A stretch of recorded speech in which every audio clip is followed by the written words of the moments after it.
अस्सलामुअलैकुम दोस्तों, कैसे हैं आप सब लोग। उम्मीद करती हूँ सब लोग ठीक होंगे और खुश होंगे। तो दोस्तों, जो रेसिपी आज मैं आपके साथ शेयर करने जा रही हूँ वो है जी गाजर का हलवा, जो कि सर्दियों की बहुत ही मशहूर तरीन डिश है।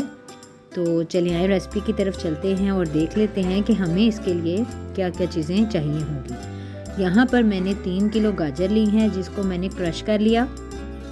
क्रश करने के बाद मैं आपको बाकी के इंग्रेडिएंट्स दिखा देती हूँ जी। यहाँ पर मैंने पिस्ता लिया 2 टेबलस्पून, इलायची 15 से 20, बादाम हाफ कप और जी ये खोया है जी 1 कप, और ये क्रश की हुई गाजरें हैं। जो घी है ये है जी 400 ग्राम्स, चीनी है तकरीबन 750 ग्राम और 2 किलो है जी दूध।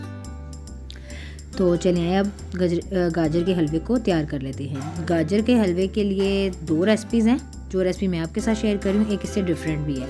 तो यहाँ पर मैंने एक कढ़ाई में गाजरें डाल दी हैं और इनका पानी ड्राई होने दूँगी। इसमें से पानी निकलनेगा और वो ड्राई होगा, तकरीबन 15 से 20 मिनट इसमें लग जाएंगे, लेकिन हम थोड़ी थोड़ी देर बाद इसको हिलाते जाएंगे। तो जी दोस्तों, मैं जिक्र कर रही थी कि 2 तरह से बनता था। पहले बनता था जी घी में पहले फ्राई की जाती थी गाजरें, फिर उसके बाद का बाकी का प्रोसेस होता था। लेकिन जो ये तरीका मैं आपके साथ शेयर करने जा रही हूँ, इससे बहुत ही ज़बरदस्त और बहुत ही मज़े का बनता है गाजर का हलवा। तो ज़रूर ट्राई कीजिएगा और मुझे बताइएगा कि आपका इस तरीके से कैसे बना। आप देख सकते हैं कि गाजरों का कलर चेंज होता जा रहा है। इसी तरह पानी खुश्क होता जाएगा और गाजरों का कलर भी चेंज होता जाएगा। जैसे ही पानी खुश्क हो जाएगा, गाजरों का कलर चेंज हो जाएगा, फिर हम इसमें नेक्स्ट स्टेप आपको दिखाऊंगी।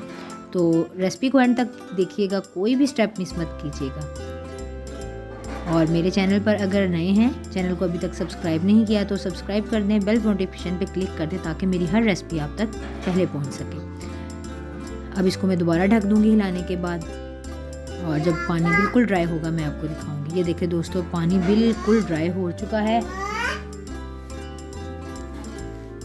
इसको मिक्स करके दिखाती हूँ कि गाजरों का कलर भी मुकम्मल तौर पे तब्दील हो चुका है, चेंज हो चुका है, आप लोगों को भी नज़र आ रहा होगा। अब इसमें शामिल कर देंगे जी चीनी, और चीनी को इसमें अच्छे से मिक्स करेंगे। फिर इसमें चीनी का पानी निकल आएगा। चीनी जैसे ही गर्म होगी, इसको हीट मिलेगी, इसका पानी निकलेगा, तो हम चीनी के पानी को भी ड्राई करेंगे। चलें अब इसको जल्दी जल्दी से अच्छे से मिक्स कर लेते हैं। मिक्स करने के बाद मैं फिर इसको एक दफ़ा ढक के पकने के लिए रख दूँगी, ताकि ये देखें आप देख सकते हैं चीनी का पानी निकल आया है। इसको एक दफ़ा कवर कर देंगे, कवर करके रख देंगे ताकि चीनी का पानी निकल जाए। तो इससे क्या होगा कि गाजर अच्छे से गल जाएगी, गाजर में कच्चापन नहीं रहेगा, अच्छे से गल जाएगी और अच्छे से पकी हुई होगी। जी दोस्तों, यहाँ पर चीनी का पानी तकरीबन खुश्क हो चुका है, थोड़ा बहुत है जो रह गया नीचे नीचे, वो भी ड्राई हो जाएगा। लेकिन हम इसको साथ साथ मिक्स करते जाएंगे, इसको छोड़ेंगे नहीं, वरना ये जल ना जाए, नीचे से लग ना जाए।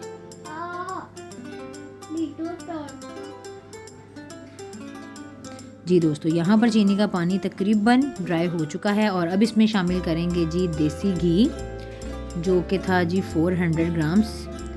अब घी में इसको डालने के बाद हम इसको अच्छे से भून लेंगे।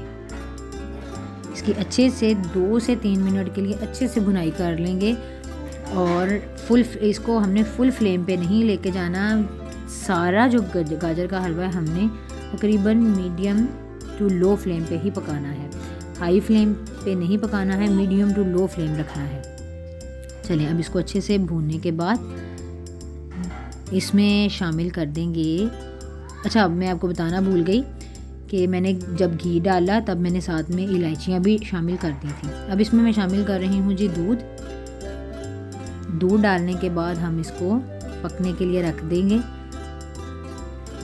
और दूध को खुश्क होने तक गाजरों को पकाएंगे।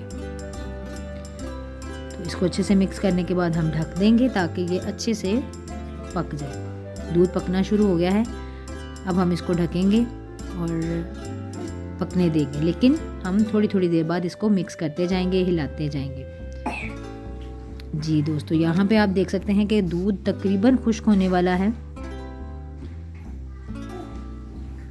अब जब दूध इस थोड़ा सा और खुश्क हो जाएगा तो फिर हम इसमें शामिल कर देंगे बादाम और पिस्ते शामिल और यहाँ पर मैंने फ्रेश मलाई शामिल की है दूध के खुश्क होने से पहले ही। मलाई शामिल कर लें तो इसका बहुत अच्छा टेस्ट आता है। ये वैसे ऑप्शनल है, अगर आप लोग ऐड ना करना चाहें तो कोई मसला नहीं, लेकिन मलाई डाल देने से भी एक बहुत ही मज़े का टेक्सचर इसमें आ जाता है। चलिए अब इसको अच्छे से मिक्स करके एक दफ़ा इसको दम पे रखेंगे और फिर इसमें शामिल करेंगे जी हम पिस्ते और बादाम।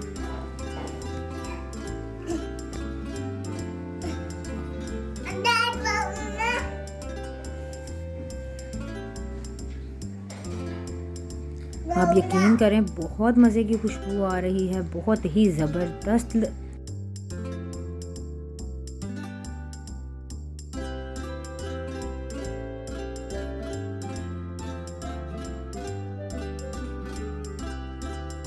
जी दोस्तों, यहाँ पर मैंने शामिल कर दिए हैं बादाम। बादाम को एक रात पहले ही भिगो के रख लें, छील लें तो इजी हो जाता है, वरना 2-3 घंटे भी बहुत होते हैं बादाम को भिगोने के लिए। बादाम शामिल कर दिया, अब इसमें हम पिस्ता शामिल करेंगे और इसको अच्छे से मिक्स करेंगे। तो जी दोस्तों, जो गाजर का हलवा है ये तकरीबन तैयार हो चुका है, तकरीबन। बस अब इसमें एक लास्ट इंग्रेडिएंट रह गया है, वो डाल के तो हम इसको कंप्लीट कर देते हैं अपनी रेसिपी को। इसको अच्छे से मिक्स करेंगे ताकि बादाम और पिस्ता अच्छे से मिक्स हो जाए। आप चाहें तो काजू भी ऐड कर सकते हैं, किशमिश भी ऐड कर सकते हैं, लेकिन नहीं, मैं ये दोनों चीज़ें ही नहीं ऐड कर रही क्योंकि फिर इससे ना वो जो गाजर का अपना टेस्ट है वो ख़त्म हो जाएगा। जी दोस्तों, यहाँ पर मैंने जो खोया था वो ऐड कर दिया है। बस अब हम इसको मिक्स करेंगे और फ्लेम को ऑफ कर देंगे बस। तो गाजर का हलवा तैयार है। अभी हम इसको डिश आउट करते हैं, टेस्ट करते हैं और उम्मीद करती हूँ आपको मेरी ये रेसिपी भी अच्छी लगेगी। अच्छी लगे तो लाइक, शेयर और कमेंट कीजिएगा और मुझे फीडबैक दीजिएगा कि आपको मेरी रेसिपी कैसी लगी है। चलिए जी, अब इसको टेस्ट करते हैं और इसके साथ साथ ही मैं अब आपसे इजाज़त चाहूँगी। दुआओं में याद रखिएगा, अपना ख्याल रखिएगा। अल्लाह हाफिज़।